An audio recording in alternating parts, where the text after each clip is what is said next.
Рамадан на канале Аль-Атисам 1445 года по хиджре. إن الحمد لله نحمده ونستعينه ونستغفره ونعوذ بالله من شرور أنفسنا وسيئات أعمالنا من يهده الله فلا مضل له ومن يضلل فلا هادي له وأشهد أن لا إله إلا الله وحده لا شريك له وأشهد أن محمدا عبده ورسوله. Дорогие мусульмане, ассаламу алейкум ва рахматуллахи ва баракатух. Сегодня у нас 27-й ночь. 26-й уроза заканчивается и начинается 27-й ночь. Мусульмане больше должны стараться нечетных числах последних 10 дней. Многие говорят, более вероятность, что будет Лайлатуль Кадр, это 27-й ночь. Из-за этого приготовьтесь к этой ночи, делать дуа, устраивать ночи, садака. Если кто-то кого-то обидел, что он тебя простил, месяц заканчивается. Надо полностью усилий дать, чтобы Аллах Субхану Тааля простил тебя этот месяц, чтобы Аллах Субхану Тааля освободил тебя этот месяц от огня ада. Ислам — религия милосердности, религия любви между собой, религия делать добро по отношению друг к другу. Родственники человека — это его крылья, которые на них он летит, его сила, его помощники. Из-за этого Аллах Субханаху ва Тааля требует с мусульманина, чтобы он укрепил свои родственные связи. Потому что если его родственники в хорошем положении в обществе, его тоже положение хорошее будет. Если его родственники в униженном положении, он тоже один из них.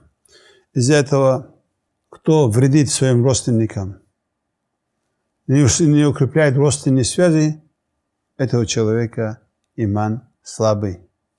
Или же он ослушается требования Аллаха Субханаху ва Тааля, который требует с него, чтобы он укрепил свои родственные связи.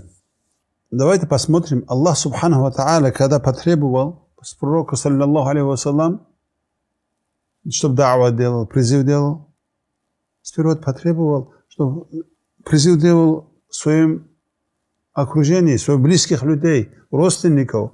Аллах говорит: «Ва анзир аширатакаль акрабин». Твой ашират, твои родственники, их, говорит, предупреждай, им дай, говорит, угрозу, если они ослушаются Аллаха Субханаху ва Тааля, что их ждет сильное наказание в судный день, твоих близких. Тогда пророк, саллаллаху алейхи вассалам, призывал своих родственников и сказал: «Я ма'шара Курайш, курайшите, анкиду анфусакум минан нар, анкиду анфусакум минан нар, спасите свою душу от огня ада.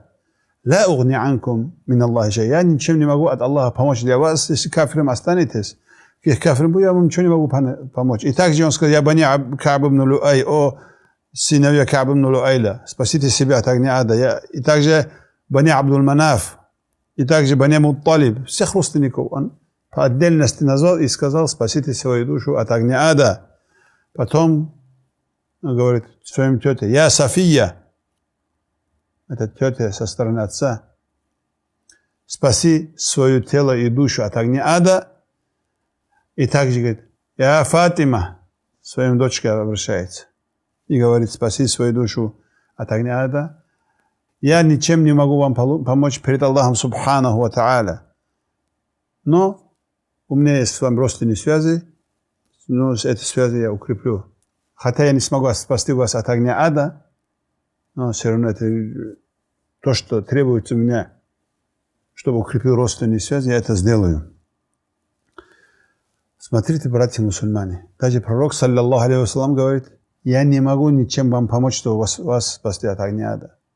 А те, которые заявляют, шейхи спасают людей из огня ада, шейх за руку держит и проводит через сират, это всего лишь наговоры на ислам, это сказки из их сочинений.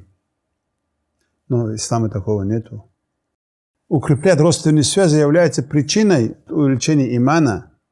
Когда ты укрепляешь родственные связи, тем более, если ты являешься даи, который призывает людей к исламу, или соблюдающий мусульманин, хотя даже твой родственник не соблюдает ислам, это может быть причиной, чтобы они тоже начали соблюдать ислам, смотря на тебя, за то, что ты с ним хорошо обходишься и хорошо относишься.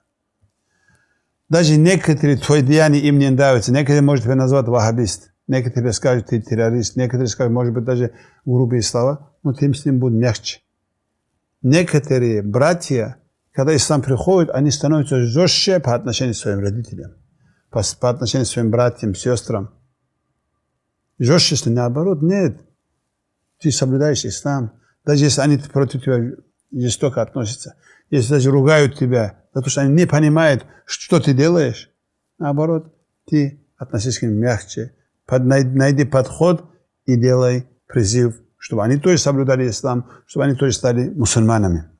То, что пророк, саллаллаху алейхи вассалам, сделал со своим родственником, как он укреплял связи, как он их прощал. Мы знаем, что сделали с пророком и его сподвижником курайшиты.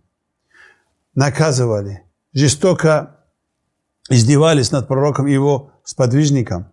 Выгнали из Мекки сподвижников, Эфиопию хиджру сделали, Медину хиджру сделали. Пророк, саллаллаху алейхи вассалам, и Абу Бакр вместе сделали хиджру. После этого тоже, когда пророк, саллаллаху алейхи вассалам, овладел им, держал победу в Мекке, открыл Мекку, тогда пророк, саллаллаху алейхи вассалам, спрашивает этим же курайшитам, этим же кафирам, которые его выгнали из его дома: что вы думаете, что я с вами сделаю? Он мог бы, что хочет сделать? Мог бы их убить. Мог бы выгнать, убить, пленить. Что хочет, он мог бы с ним сделать, то, что разрешает ислам. Они сказали: Ахун Карим. Сейчас он стал добрый, хороший братом. Благородный брат, говорите. И сын благородного брата. Когда выгоняли, он таким не был. Так ответили ему это курайшиты. Пророк, саллаллаху алейхи вассалам, глаза слезились и сказал: «Идхабу фа антумут тулака». Идите, вы освобожденные. Вот пророк, саллаллаху алейхи вассалам, как обошелся своим родственникам. Как он, хотя столько вреда ему нанесли, после того, как он им овладел и были пленны перед ним, он их освободил. Бану Абдул-Ашхаль была такая колено Медины. Абдул-Ашхаль. Бану Абдул-Ашхаль, большинство из них были мусульмане.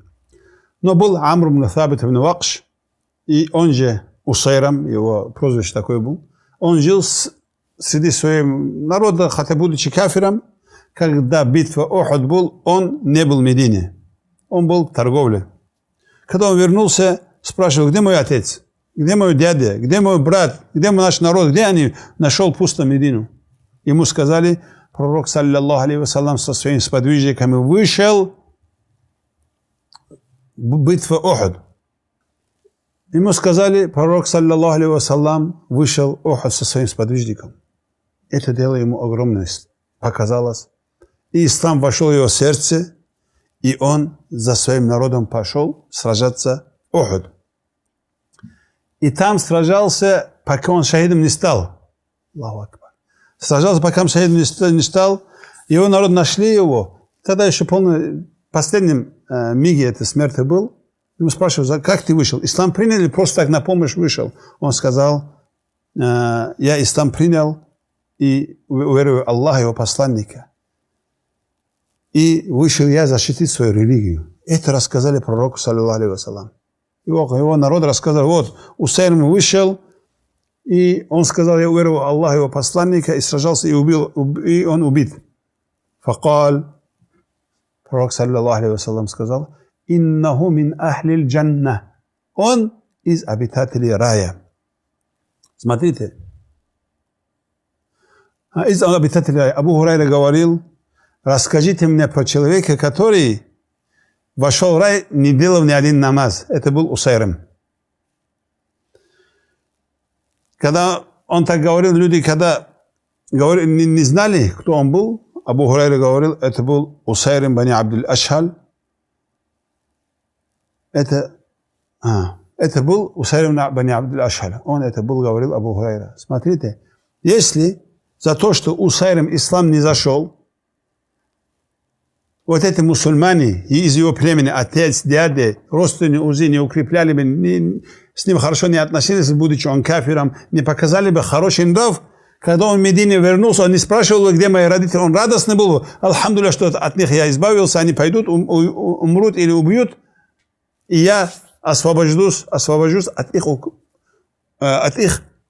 угнетения. Но когда он их не нашел, и их отношения к нему хорошие, были, из-за этого он догнал их, сражался этим пути, ислам принял, стало причиной, чтобы он вошел в рай. Это нам указывает, хотя даже какие бы нечестивцами не были наши родственники, что с ними хорошие отношения мы делали, что призывали их ислам. Нашими нравами, даже прежде чем языком их призвать, чтобы нашими нравами мы их призывали. Понравившись наши отношения к ним, чтобы они пришли в ислам. А не так себя гордо показываешь за то, что сам ислам принял.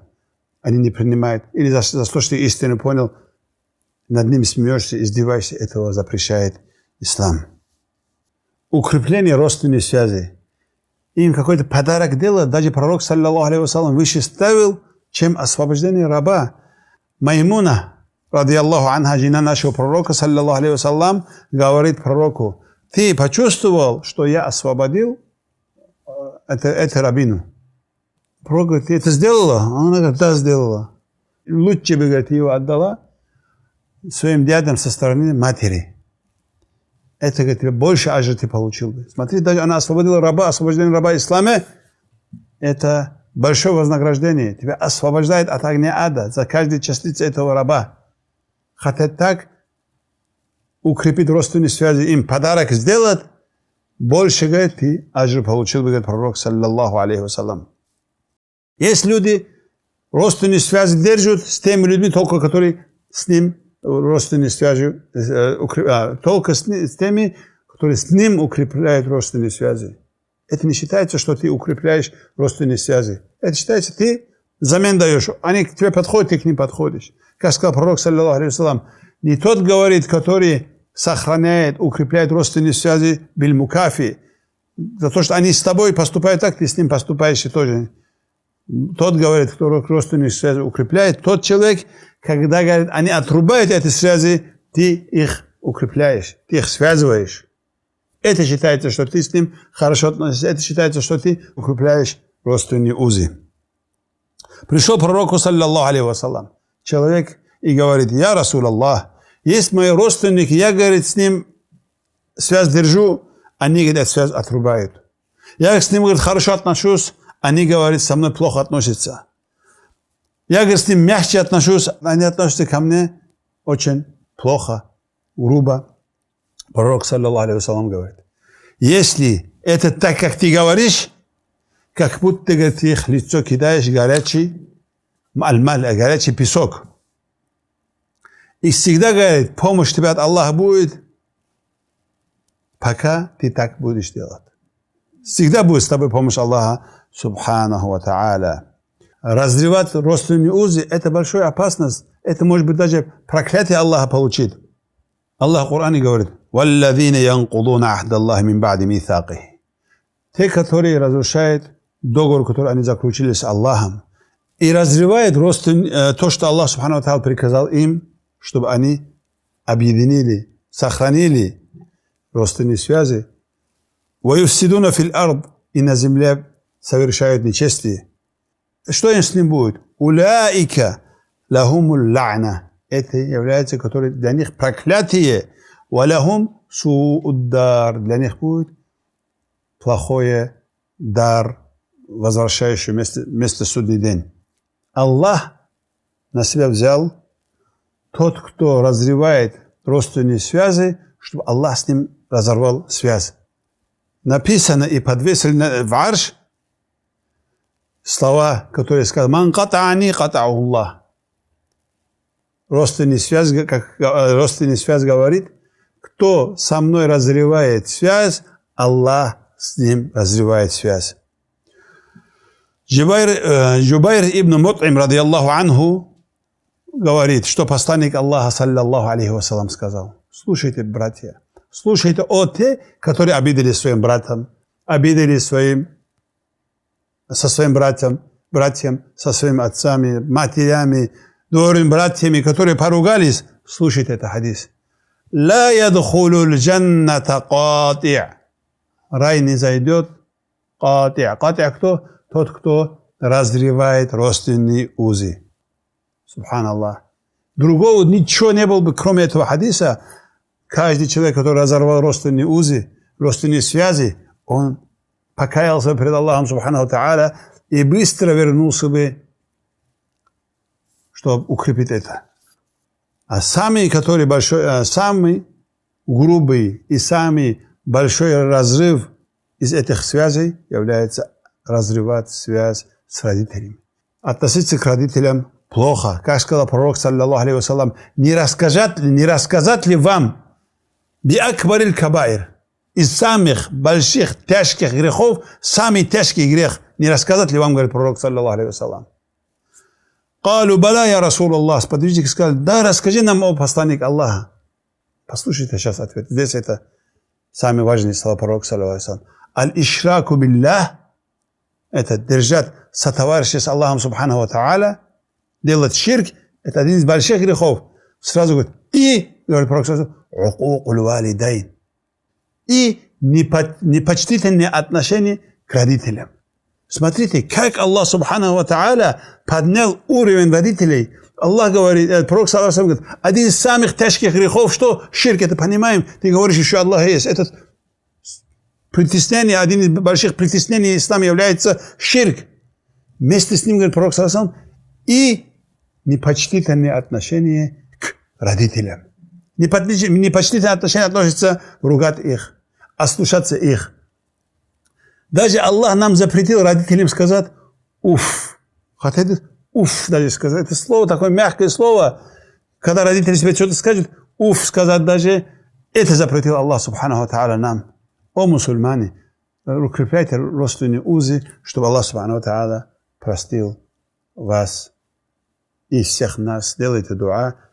Сегодня ночью, 27-й ночь. Не забывайте ваших братьев, которые находятся в данный момент, когда ты находишься в безопасном месте, рядом с своей семьей, родственниками, они находятся под открытым небом, на их голову падают бомбы этих проклятых сионистов с помощью Америки. Да уничтожит Аллах Субханаху ва Тааля эти оба государства быстрее и покажет нам свою мощь против них. Амин, амин, амин. Альхамдулиллахи Раббил Аламин.